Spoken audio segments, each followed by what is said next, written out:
میرا نام کنزا ہے اور میری عمر 22 سال ہے۔ میری شادی میرے خاندان میں ہی ارینج میرج ہوئی۔ میں نے شادی سے پہلے اپنے خاوند کو نہیں دیکھا ہوا تھا۔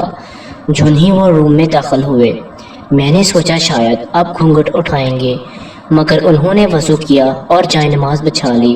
مجھے بعد میں پتا چلا کہ انہوں نے 2 رکعت شکرانے کے نفل پڑھے ہیں۔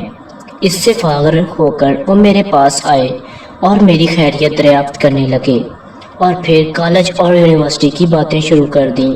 میرا دل دھک دھک کر رہا تھا۔ میری سہیلیوں نے مجھے بہت ڈرایا ہوا تھا، مگر اب شاید میں بے تکلف ہو گئی تھی اور میرا سارا ڈر جا چکا تھا۔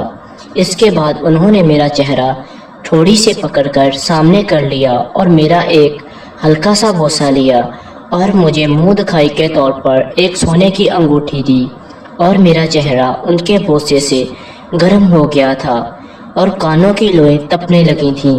اس کے بعد وہ اٹھ کر چلے گئے کہ تم ایزی اور ریلیکس ہو جاؤ، میں کپڑے چینج کر کے آتا ہوں۔ مجھے تھکن محسوس ہو رہی تھی، اس لیے میں لیٹ گئی۔ مجھے بھی کپڑے چبھ رہے تھے لیکن میں بول نہیں رہی تھی۔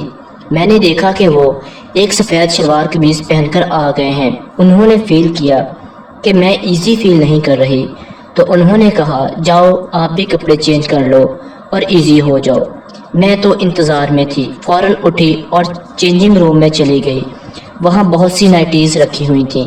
میں نے سرخ رنگ کی نائٹی پہن لی اور جب روم میں داخل ہوئی تو دیکھا کہ میرا شوہر ہنس رہا ہے کیونکہ میں نے زیور نہیں اتارے تھے۔ مجھے تھوڑی سی شرمندگی محسوس ہوئی۔ انہوں نے مجھے بازو سے پکڑ کر پاس بٹھا لیا اور ایک ایک کر کے میرا زیور اتارنے لگے۔ مجھے عجیب سا لگ رہا تھا کہ یہ زوجیت والا اصل وظیفہ کب شروع کریں گے، لیکن شاید انہیں کوئی جلدی نہیں تھی۔ بالکل نارمل انداز میں ری ایکٹ کر رہے تھے۔ وہ مجھ سے باتیں کرنے لگے اور میرا ہاتھ پکڑ کر سہلانے لگے اور میرا جسم کانپنے لگ گیا۔ یہ دیکھ کر انہوں نے مجھے اپنے اور قریب کر لیا اور باہوں میں بھر لیا۔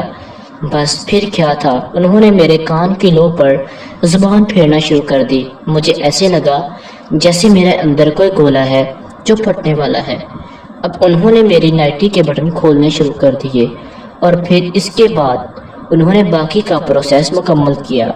جب وہ اور میں فارغ ہو گئے اس کے بعد ہم ایک دوسرے سے الگ ہو گئے۔ ان کے چہرے پر ایک عجیب سا غرور تھا اور وہ بیڈ سے ٹیک لگا کر بیٹھ گئے۔ میں واش روم میں جانے لگی تو خاص جگہ پر جلن ہوئی اور ٹانگیں بھی بار بار لڑکھڑا رہی تھیں۔ پھر میں واپس آئی۔ اس رات ہم نے 3 بار حق زوجیت ادا کیا۔ تو دوستو، میں بھی امید کرتی ہوں کہ آپ سب کی زندگی بھی ایسی ہی گزری ہوگی، اور اگر آپ میرے چینل پر نئے ہیں تو پلیز میرے چینل کو سبسکرائب کریں اور ویڈیو کو لائک ضرور کریں، اور اگر آپ ایسی مزید ویڈیوز دیکھنا چاہتے ہیں تو ساتھ میں لگے ہوئے بیل کے آئیکن کو بھی ضرور دبائیے گا۔ تھینکس، اللہ حافظ۔